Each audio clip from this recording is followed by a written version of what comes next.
Vamos orar a Deus e agradecer. Nosso Deus, muito obrigado, Pai, pela alegria de sermos pais. Ó Deus, obrigado porque nós, como pais, presenciamos o cuidado do Senhor nas nossas vidas. Somos gratos, ó Deus, por estar, ó Deus, dentro dos planos do Senhor. Desejamos servi-lo, Pai, desejamos que nossos filhos também o sirvam. Então, Senhor, muito obrigado por tudo isso, pelas providências nas nossas vidas também. Obrigado porque tem nos dado paz, ó Deus, em dias tão desafiadores para nós. Agora, ó Deus, nos abençoe e nos guarde, nos livre do mal, Senhor. Nos mostre a Tua vontade a cada dia. Não nos deixe, Senhor Deus, caminhar por caminhos, ó Deus, determinados por nós mesmos e sem a aprovação do Senhor. Nos ajude, ó Deus, a sermos fiéis a Ti em tudo, a sermos obreiros, cuidadosos, servos fiéis, ó Deus.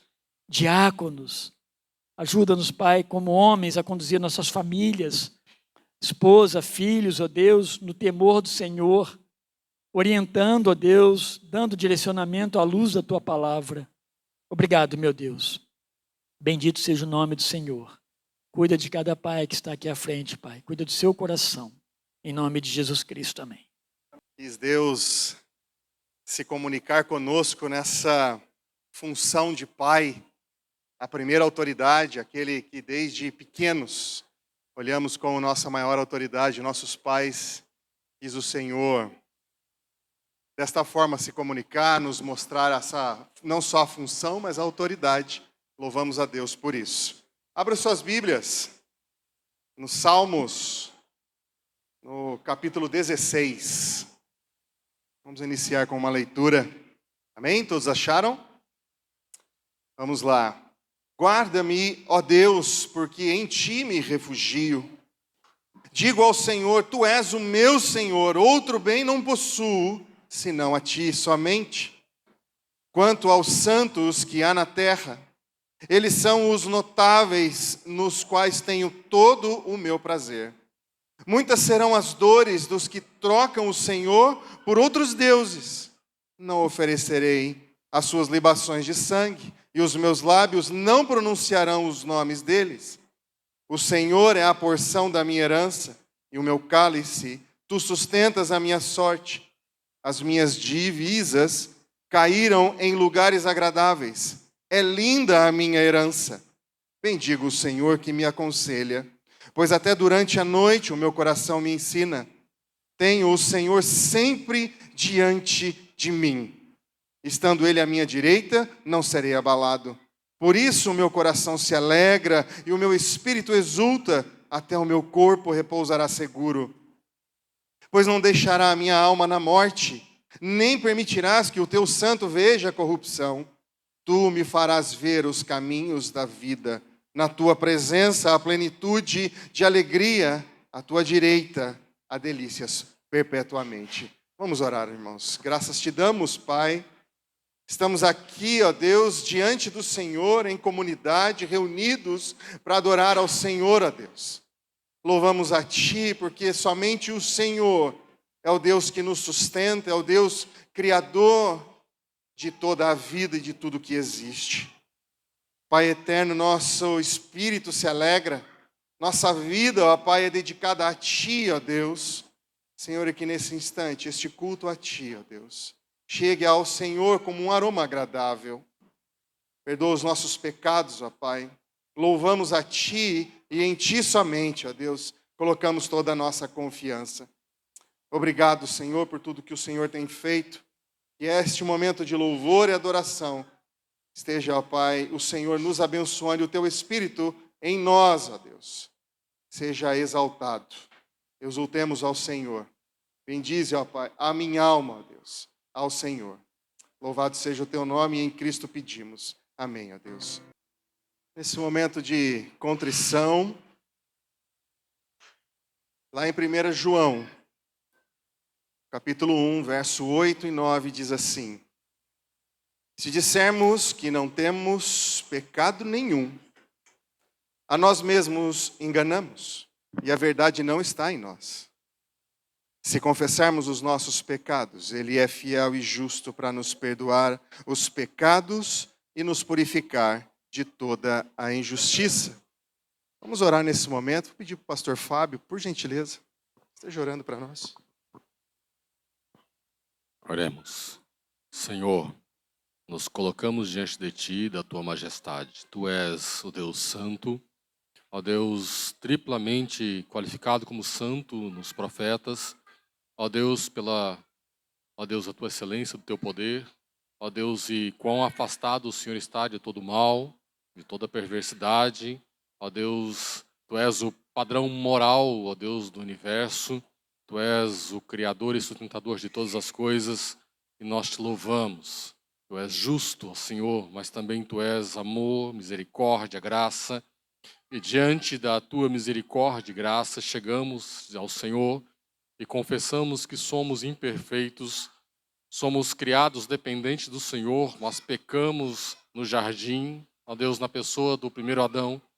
E nós confessamos diante de Ti que dependemos da misericórdia, da graça do Senhor, da provisão do Senhor para a redenção que há em Cristo Jesus, ó Deus, que nos substituiu no madeiro, ó Deus, cravados sobre Ele estão nossos pecados, ó Deus, e pelo Seu sacrifício, ó Deus, nós temos paz contigo. Ó Deus, louvado seja o Teu santo nome. Vai, perdoa as nossas ofensas contra o Senhor, pelos méritos de Teu Filho Jesus, na cruz do Calvário, e assim nos colocamos diante de Ti. Amém. Amém. Presbítero Jorge, vamos orar por esse momento da palavra. Bendito Deus, ainda em Tua presença. Esse é o momento da palavra, ó Deus. É a Tua palavra que se achega ao nosso coração através daquilo que o presbítero Jorge tem estudado, tem se debruçado e o Senhor tem falado com ele. Transmita a nós, ó Deus, aquilo que o Senhor deseja. E o Teu Espírito, ó Pai, em nossos corações trabalhe, transforme, renove, regenere, ó Deus, nossas vidas a partir da Tua palavra aqui pregada. E em Cristo pedimos. Amém, ó Deus. Graça e paz, igreja. Vamos abrir nossas Bíblias em 2 Reis, capítulo 25, dos versículos 27 ao 30. 2 Reis, 25, de 27 ao 30. Enquanto você abre, eu vou contar algumas motivações para trazer essa mensagem e algumas coisas que talvez a gente deixe passar despercebido na nossa vida. A sensação de se sentir perdido, ela é horrível. E eu tive duas situações como essa, uma recente e uma antiga. Quando eu estava ali para os meus 18 anos, eu ficava ali, um temor veio sobre mim assim, meio que, eu acho que de repente. E eu pensei assim, e se o mundo acabar? O que acontece comigo? Quem que garante que o mundo vai acabar? De onde que vem isso? Quem que tem essa resposta? E comecei a procurar respostas. E essa foi a motivação que Deus usou para atrair um jovem para si. Porque até então, eu lembro até meus 18 anos, poucas vezes, talvez eu contaria nos dedos de uma mão quantas vezes eu estive num culto, numa missa. E depois desse temor, eu falei, agora eu vou buscar a Deus. Porque eu me sentia perdido, né? O que garante? Eu precisava de respostas. A segunda foi mais recente. Eu não sei se eu contei aqui, mas na congregação eu contei. Enquanto eu viajava de carro lá para o Ceará, o ano passado, chegou uma hora que o sinal do GPS se perde. E aí causou um pânico, né? Eu, meu amigo e a esposa dele dirigindo, a gente se revezando, eu estava na vez dele dirigir. Eu sei que chegou num ponto da Bahia lá que não tinha mais estrada. E parecia um labirinto. A gente só via uma paisagem típica lá do sertão. E chegou um momento, vamos perguntar. E um senhor ali bem simples, né, uma casinha bem simples, falou assim, olha, não atravessa, você tem que virar. Aí eu falei, nossa, o que esse homem está falando?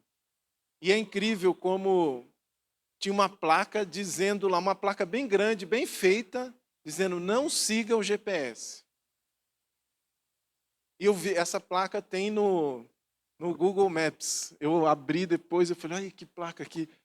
E é interessante que aquele dava um desespero, né? Mas ao mesmo tempo você fala, não posso me desesperar, eu tenho que manter a calma. Aí eu lembro que veio uma caminhonete, uma estrada de chão assim bem larga, uma caminhonete vinha vindo, a gente parou ela. Para onde que vai? Para São Raimundo. Vai em frente aí. E tem uma hora que a gente perguntou, a gente foi. Uma hora que a gente perguntou de novo, a pessoa ainda deu uma risadinha de canto assim, de boca. Eu falei, será que é verdade? Aí depois eu entendi que era muito distante. Depois daquilo, a gente parou mais em outro lugar, numa pousada ali. É aqui o caminho mesmo? É esse caminho mesmo. Mas não parecia um caminho. Irmãos, eu contei isso exatamente para dizer das motivações. Eu estava conversando sábado passado com o irmão. Ele falou que as pessoas seguem o Alcorão e fazem uma oração, mostra-me o caminho. Mas aquele caminho não é um caminho verdadeiro. Só existe um caminho, nós sabemos disso. Jesus disse que ele é o caminho, a verdade e a vida. E não precisa ir muito longe lá no Afeganistão, nos países muçulmanos, para ver que existem pessoas perdidas. Existem muitas pessoas perdidas. Os últimos testemunhos, em Montemor existem muitas pessoas perdidas, tendo uma bússola, um mapa na mão. Mas o que adianta ter se a gente não sabe usar? O que adianta ter um instrumento de navegação, sendo que a gente não sabe como utilizar, não sabe como pilotar, não sabe como guiar, não tem experiência nisso? Onde que eu quero chegar? Nós temos aonde apontar o caminho. E a igreja é abençoada com pessoas que apontam o caminho, né, que ensinam a verdade. Então continue orando para que a exposição da palavra continue sendo fiel. Porque essa mesma palavra é usada distorcida para guiar as pessoas para o penhasco, o precipício. Então, é isso que eu quero encorajar você, né? Não falte nas escolas dominicais, porque tem bastante conteúdo interessante, muito menos nos cultos, né? Porque aqui o Senhor aponta o caminho para nós. O tema de hoje é: quando a história parece perdida, Deus ainda está no controle. Vamos ler ali o texto, a perícope, de 2 Reis 25, 27 ao 30. No 37º ano do exílio babilônico de Joaquim, rei de Judá, no ano que Evil-Merodá, também chamado de Amel-Marduque, foi proclamado rei da Babilônia, ele decidiu perdoar Joaquim e libertá-lo da prisão, no 27º dia do 12º mês. Ele tratou o rei Joaquim com misericórdia e dignidade e concedeu-lhe lugar mais honrado entre os outros reis que estavam com ele na Babilônia. E por esse motivo Joaquim teve o direito de trocar suas roupas de prisioneiro e passou a fazer suas refeições à mesa real todos os dias da sua vida. E o seu sustento diário foi garantido constantemente pelo rei caldeu, dia após dia, enquanto viveu. Quando a história parece perdida, Deus ainda está no controle. A grande ideia de toda essa perícope que vai ser exposta hoje é que Deus governa soberanamente a história para preservar sua promessa e conduzir seu povo ao Rei perfeito. Nós somos tentados a interpretar as circunstâncias adversas como uma evidência que Deus perdeu o controle. Deus não está mais ali. 11 de setembro perguntaram para alguns cristãos: onde está Deus?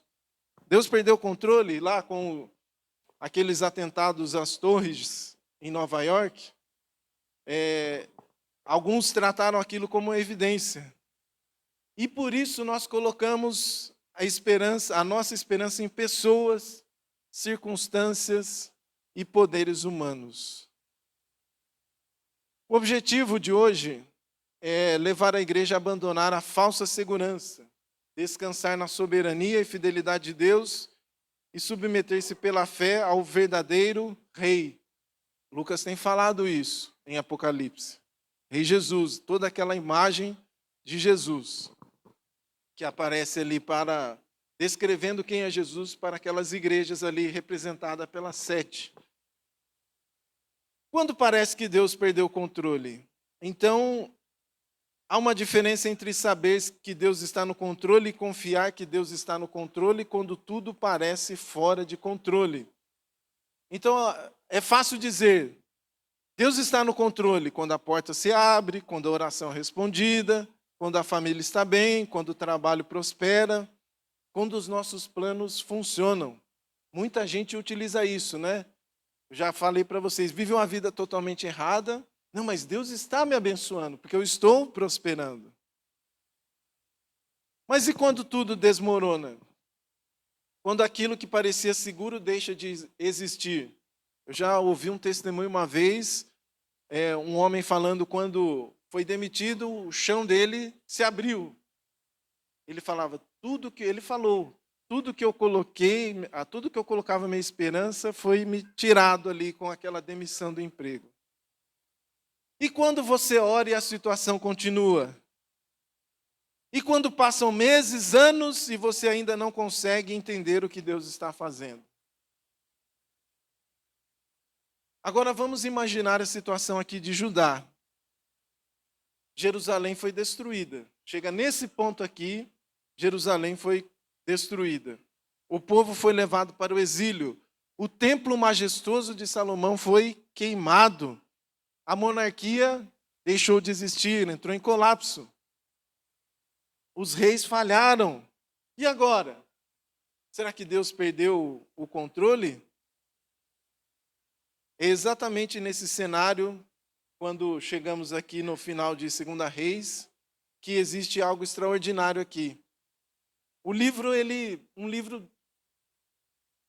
se a gente pegar o 1º e 2º e considerar como um livro só, é um livro cheio de desgraças, né? Cheio de desgraças.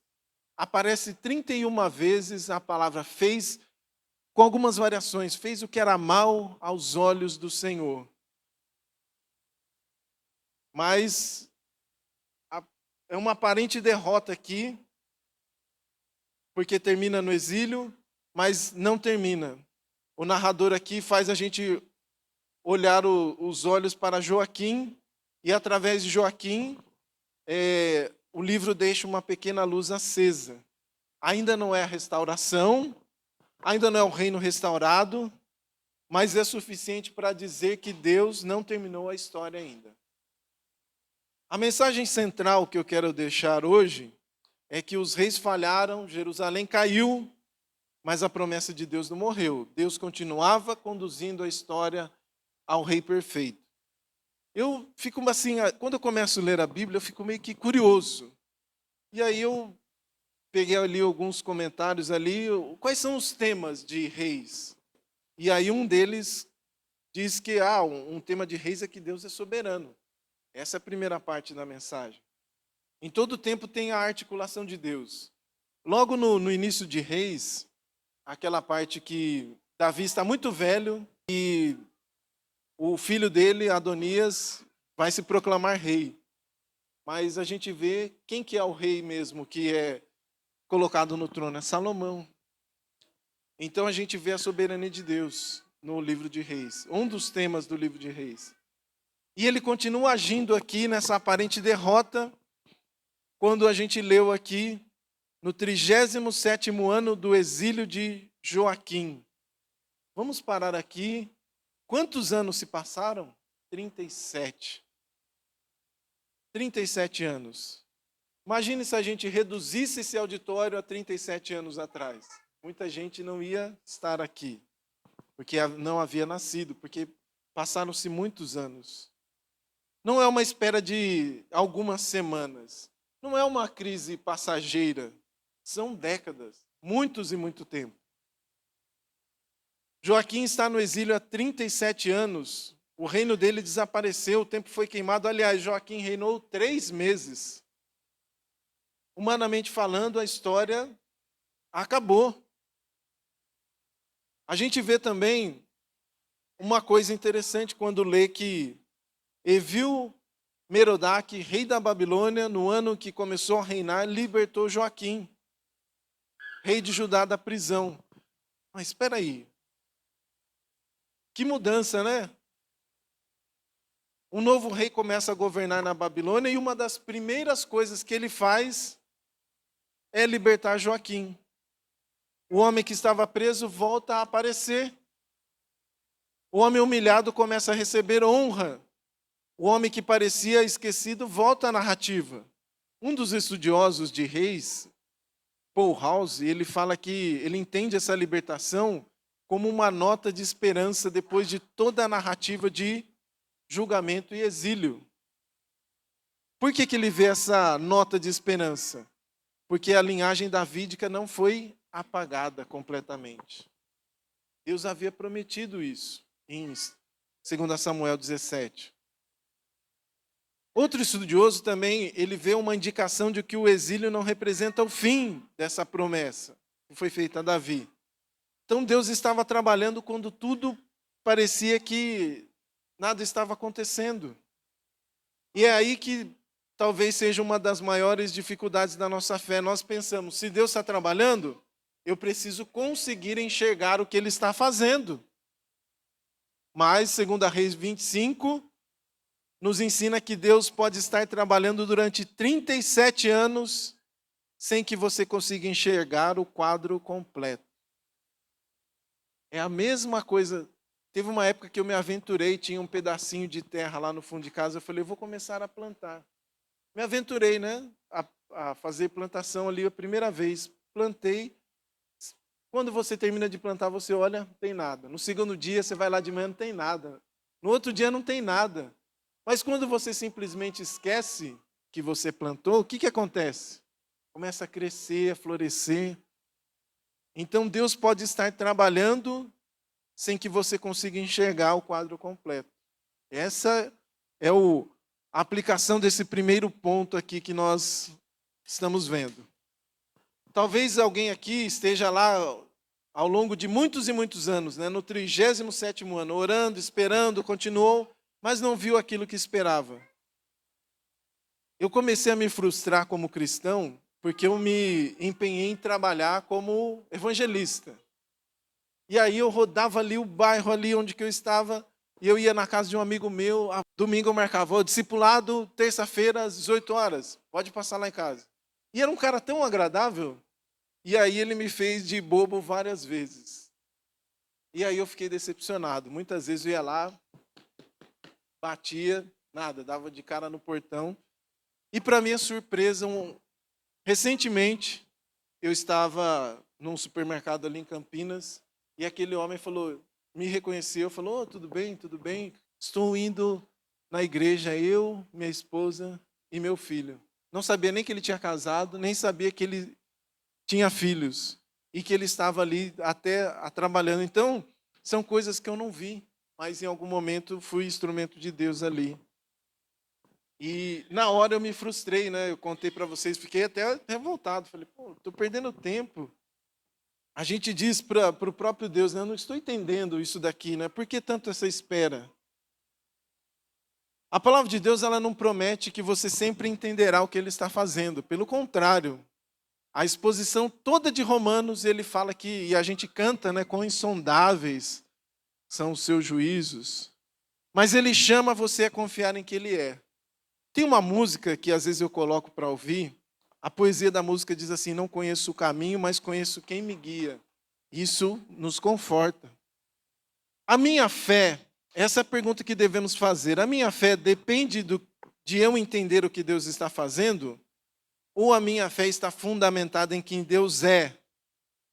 A pergunta cristã, a fé cristã não diz, né, eu sei o que Deus está fazendo. A fé diz, eu sei em quem tenho confiado. E porque sabemos quem é Deus, podemos confiar mesmo quando não sabemos o que Ele está fazendo. Eu fico de olho, quando eu viajo de avião, não é muito agradável para mim, não. Aí eu fico de olho assim na tripulação. Falei, se um dia esse povo entrar em desespero, eu vou me desesperar. Mas se eles estão tranquilos, servindo, sentados, eu falo, então eu fico calmo. A gente não vê o que o piloto lá está fazendo, a gente simplesmente confia. Né? Meus irmãos, continuando, o segundo ponto, os homens governam. Mas Deus continua no trono.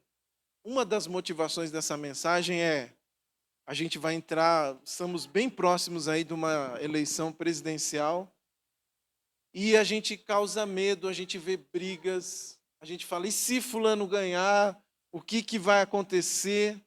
Mas Deus continua no trono. 2 Reis 25, 28, o que diz lá? Que ele tratou Joaquim com misericórdia e dignidade, concedeu-lhe o lugar mais honrado entre outros reis que estavam com ele na Babilônia. Existe uma grande ironia nesse texto aqui. Quem está governando? A Babilônia. O que é a Babilônia segundo Daniel? A parte de ouro lá da estátua, parte gloriosa. Quem controla Jerusalém? A cidade lá que o povo de Deus que estava o templo de Deus, a Babilônia. Quem está exilado? O rei de Judá. Se olharmos para a política, parece que a Babilônia venceu. Mas a Bíblia nos ensina a olhar além das aparências. Isso é maravilhoso, não só nessa passagem aqui. Quando a gente olha o livro de Esther, também é um livro que eu gosto muito de ler. Eu me delicio, né, quando estou lendo alguns livros da Bíblia, aparentemente, né, mais agradáveis, mas todos eles são palavra de Deus. Parece que os homens estão governando, né? Mas a Bíblia nos ensina a olhar além das aparências, porque existe um rei acima de todos os reis. Essa é a mensagem que Lucas está trazendo sobre Apocalipse também. E agora que o Evil Merodach começa a tratar Joaquim de maneira diferente, ele fala bondosamente, ele coloca acima dos outros reis, o prisioneiro recebe honra, o derrotado aqui está recebendo dignidade, o descendente de Davi continua vivo. 3 destaques aqui de estudiosos, né? Paul Hauser, ele vai destacar a reversão da humilhação. Outro estudioso vai ver uma elevação, vai ver nessa elevação uma manifestação da preservação da linhagem davídica. Tony Merida, que também é o teólogo, pastor, ele vai chamar a atenção para o contraste entre o prisioneiro e o homem agora honrado. Mas precisamos observar ainda uma coisa. Isso aqui não é a restauração ainda do reino. Jerusalém continua destruída, o templo continua destruído, Judá continua no exílio. Mas nós vemos aqui uma restauração parcial, não é o cumprimento da promessa de Deus. É uma indicação que a promessa continua viva, mesmo com homens governando, né? Aparentemente, aqueles homens eram os mais poderosos. Precisamos recuperar uma verdade aqui que os nossos corações ficam aflitos, que Deus, ele governa sempre.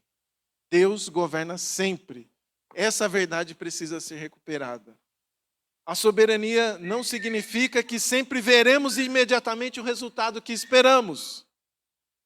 Deus pode estar governando a história mesmo quando os acontecimentos parecem contradizer suas promessas. Isso é contra uma ala triunfalista que se diz Igreja do Senhor, e a gente vê bastante disso nos dias de hoje. O rei da Babilônia está agindo, mas Deus não perdeu o controle. A mudança política está acontecendo, mas Deus ainda não perdeu o controle e não vai perder. Joaquim está sendo honrado, mas isso não é um acaso da narrativa bíblica. A Bíblia está nos dizendo que Deus continua conduzindo a história. A aplicação desse segundo ponto é: nós vivemos numa cultura que nos ensina, está cheio de coach. Abra o LinkedIn lá para você ver. É uma rede social, para quem não sabe, que os profissionais postam ali, tem coaches, por todas as horas da sua vida lá, tem uma postagem nova. O que eles dizem? Você controla a sua vida, você é responsável pela sua carreira, Você controla seu futuro, a sua imagem, os resultados, tudo. Você tem controle de tudo. Mas o que diz o Evangelho do Senhor Jesus Cristo? Você não é o soberano da sua vida. Isso não é uma notícia ruim, é uma libertação, é você saber da verdade. Porque se eu sou responsável por controlar tudo, preciso carregar um peso que nunca fui criado para carregar. É aí que muita gente afunda, entra em depressão, síndrome do pânico, ansiedade, todas essas coisas. Mas se Deus é soberano, eu posso orar, eu posso trabalhar, eu posso planejar, eu posso obedecer, eu posso ser fiel. E também eu posso dizer, Senhor, o controle da história pertence a Ti. A Bíblia é isso. A Bíblia ela mostra a narrativa de como Deus está conduzindo a história, o seu plano redentivo. É isso que a Bíblia diz. Uma pergunta confrontadora. Onde você está tentando ocupar o trono que pertence a Deus? Na sua família? No seu futuro? No seu ministério? Na sua reputação? Em alguma situação que você não consegue resolver? Será que tentamos fazer Deus seguir o nosso roteiro? É interessante sobre roteiro que as coisas que a gente tinha, umas coisas que são clássicas, né, elas existem há muitos e muitos anos, as pessoas tentam alterar. Há uma crítica sobre o filme Odisseia que foi tirado os heróis. Eu vou dar um spoiler aqui para você, não ficar bravo comigo, mas não perca tempo a assistir os Mestres do Universo, porque o He-Man ele tenta negociar com o esqueleto, um He-Man meio que frouxo, e aquilo, o He-Man era um fortão para mim. Hã? Não, mas é o He-Man. O He-Man transformado, ele é o Adam. A gente tenta fazer Deus seguir o nosso roteiro, como esses cineastas fazem aí, o próprio roteiro de algo que pertence a outro, né? Mas a palavra de Deus nos chama a confiar no Deus que escreve a história. A promessa não morreu. Agora chegamos no coração da passagem. 2 Reis 25, 29. O que acontece ali? Por esse motivo, Joaquim teve o direito de trocar suas roupas de prisioneiro e passou a fazer suas refeições à mesa real todos os dias da sua vida. No versículo 30 diz que seu sustento diário foi garantido constantemente pelo rei caldeu, dia após dia, enquanto viveu. A Bíblia ela não é sobre nós. A Bíblia é sobre Deus. Observe aí o contraste, né? De prisioneiro, ele foi sentado à mesa. De humilhação, ele foi para a honra. De um abandono aparente, ele foi para a provisão. É uma pequena restauração. Diga-se de passagem que ela não é a restauração completa. Jerusalém não voltou a ser como antes, o templo não foi reconstruído nesse momento, o reino não foi restaurado. Mas a pergunta que nós devemos fazer é por que o livro de Reis termina assim? Porque ele quer deixar uma pergunta. Ele quer deixar um suspense. A gente gosta disso. Hoje as séries, né, a gente tem que, assistindo uma série de TV, a gente tem que perseverar. Porque a princípio é um negócio chato, a gente não consegue entender ali o que está acontecendo, e ela vai contando ali em paralelo com o atual, o passado. Mas a resposta à pergunta, será que Deus ainda cumprirá a sua promessa? Ela está implícita. Sim, a promessa não morreu. A casa de Davi permanece. Ao longo de 1º e 2º reis, os reis falharam. Salomão falhou, outros reis falharam.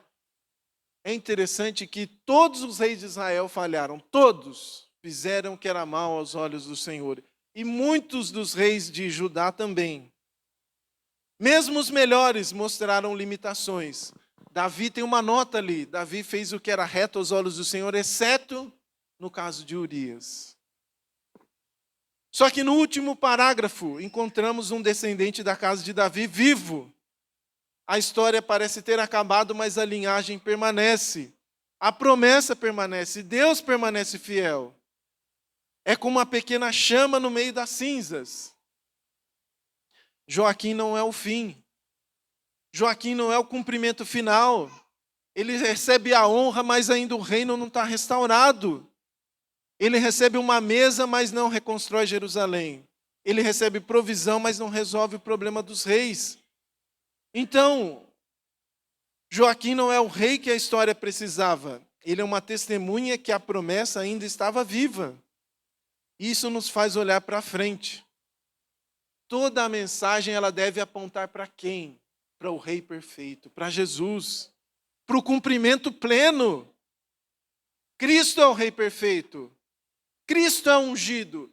O pastor falou sobre presbíteros aqui no culto passado, que eu estive aqui pela manhã, e muitas das vezes aquela palavra não toque no ungido do Senhor, ela foi distorcida, aplicada a pastores, como se o pastor fosse intocável, né? O falso pastor fosse intocável, o pastor que está fazendo coisas erradas fosse intocável.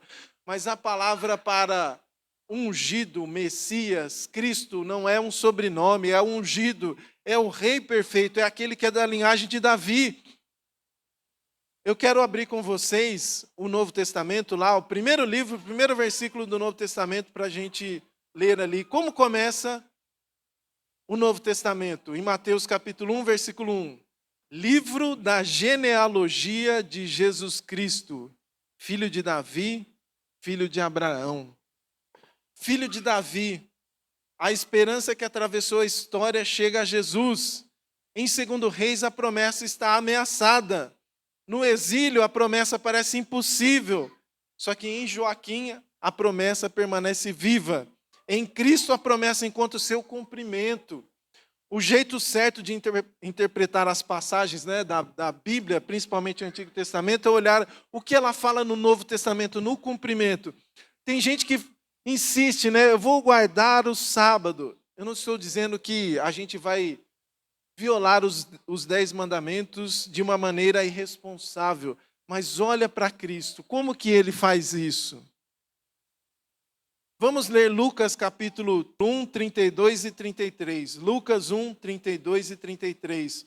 O que o Novo Testamento fala sobre reinado? O que o Novo Testamento aponta para o cumprimento? Eu vou ler a partir do 30. Mas o anjo lhe revelou: Maria, não temas, pois recebeste grande graça da parte de Deus. Eis que engravidarás e dará à luz um filho, a quem chamarás pelo nome Jesus. Ele será grande e será chamado Filho do Altíssimo. O Senhor lhe dará o trono de seu pai Davi, e ele reinará para sempre sobre o povo de Jacó, e seu reino não terá fim. Ele recebeu, não foi ali os reis que falharam, porque eles eram sombras ali, eles mostram a nossa condição que humana caída e tinha necessidade de um Salvador. Agora nós entendemos porque Reis termina da maneira que termina.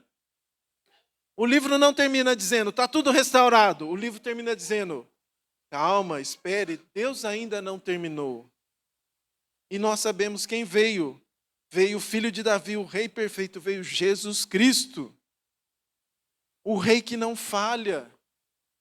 Os reis de Israel falharam, Jesus não.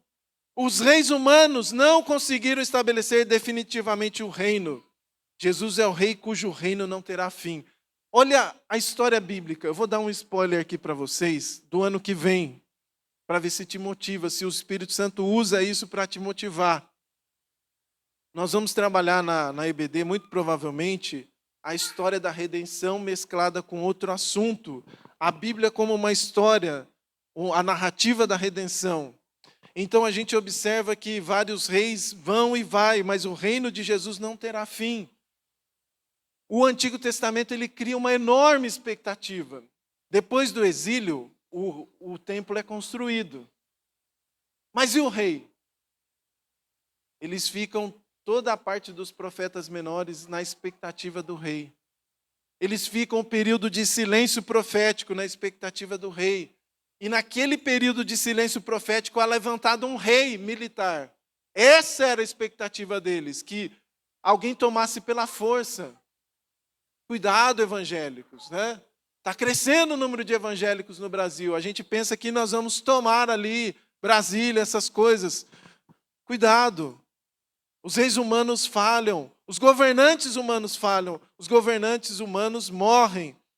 Só que Jesus, ele morreu e ressuscitou. Está no credo apostólico. Ressuscitou ao terceiro dia. Os reis humanos não conseguem conduzir perfeitamente o povo de Deus. Eles falharam e levaram Israel a pecar, o povo de Deus a pecar. Jesus foi perfeitamente obediente. Meus irmãos, a nossa esperança não pode estar em encontrar um líder humano perfeito. Não pode. Não pode estar uma estrutura humana perfeita. Vai ruir. Nossa esperança não está nas circunstâncias. O que aquelas pessoas falavam sobre o templo de Jerusalém? Nossa, que pedras lindas. E Jesus ali já acabava com aquilo. Não vai ficar pedra sobre pedra. O que existe hoje lá em Jerusalém?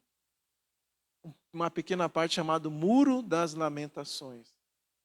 Porque se cumpriu em Cristo. Não existe sacrifício, não existe tempo. Porque o perfeito já veio. A nossa esperança está em Cristo, o Rei perfeito. Lembra da pergunta do início? Será que Deus perdeu o controle? Agora podemos responder não, jamais. Jerusalém caiu, mas Deus não perdeu o controle. Os reis falharam, mas Deus não falhou. O povo foi para o exílio, mas Deus não abandonou a promessa. Joaquim foi humilhado, mas Deus preservou a linhagem. E a história continuou até chegar no verdadeiro filho de Davi, Jesus Cristo. Aplicações a nível individual. Agora precisamos trazer isso para a nossa vida. A parte da aplicação é isso. Talvez a sua história pareça desorganizada.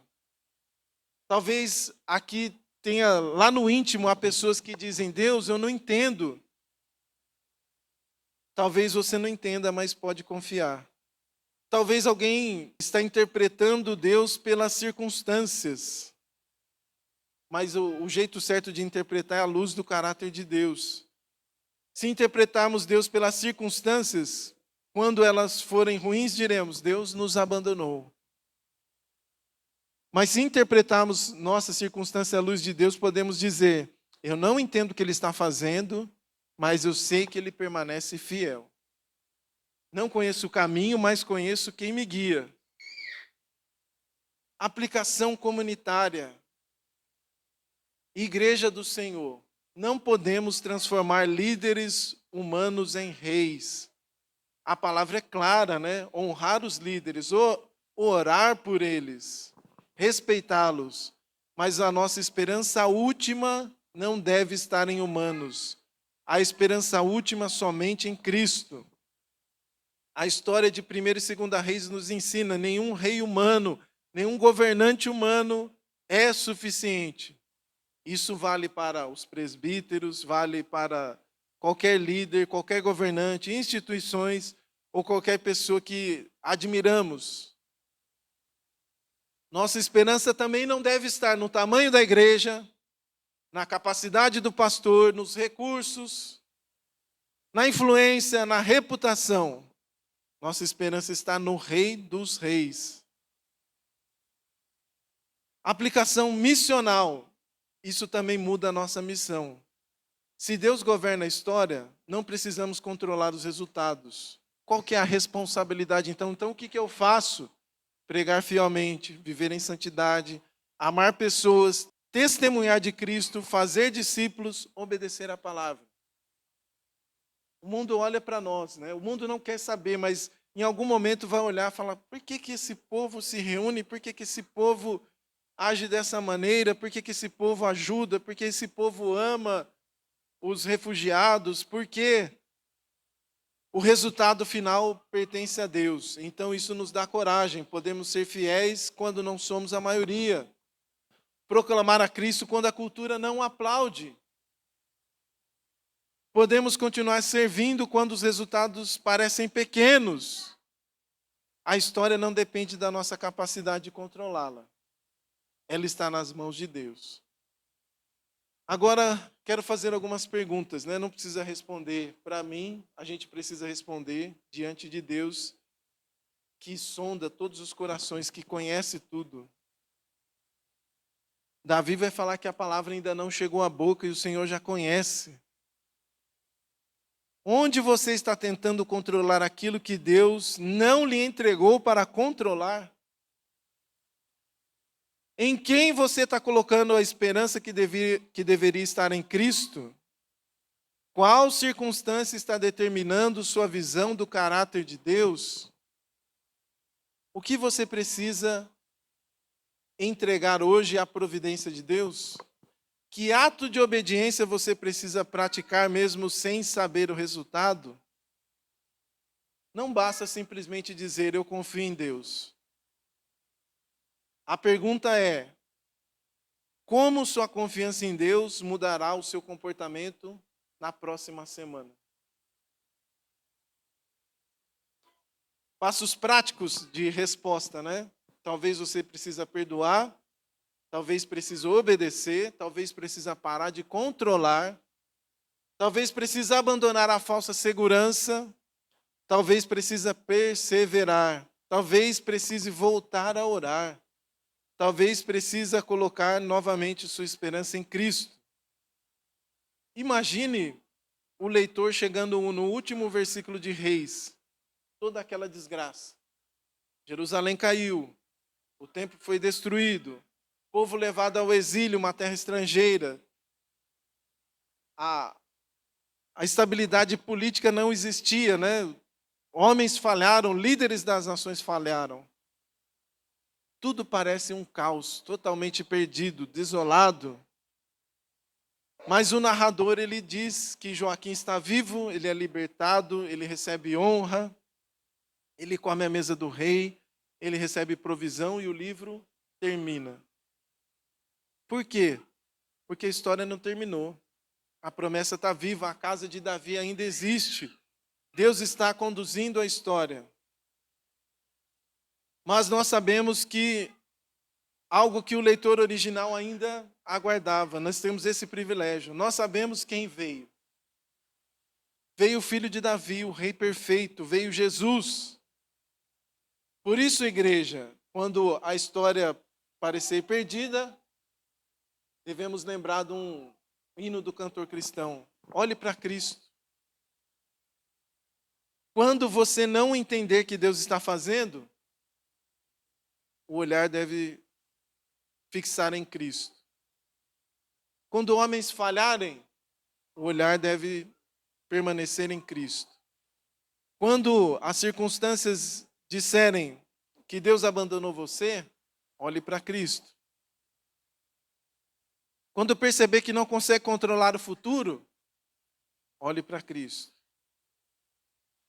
Os reis falharam, Jerusalém caiu, o povo foi para o exílio, mas a promessa não morreu. Deus continua no governo, assentado no trono.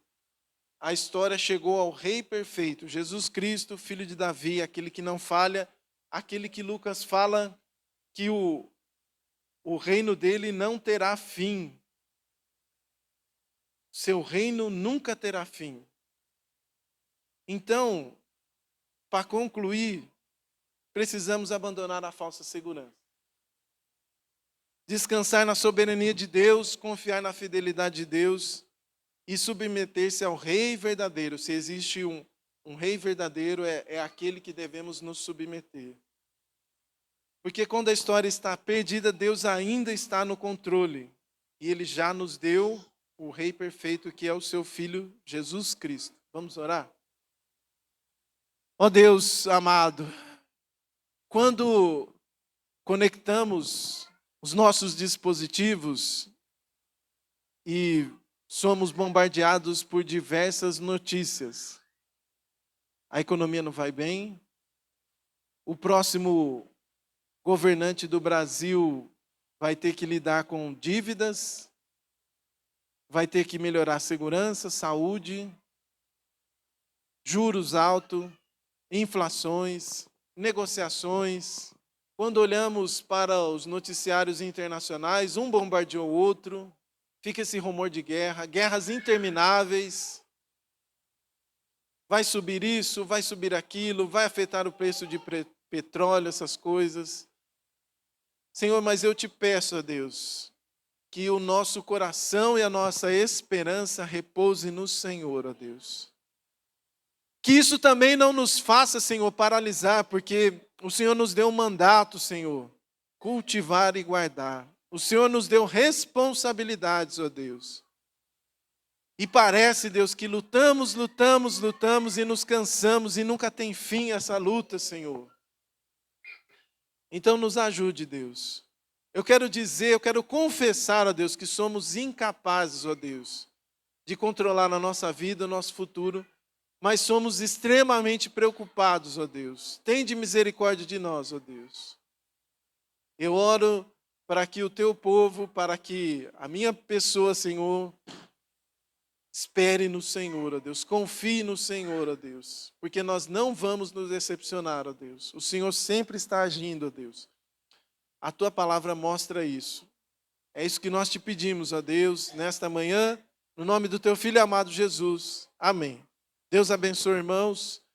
Deus abençoe vocês e possamos caminhar com o Senhor no decorrer da semana.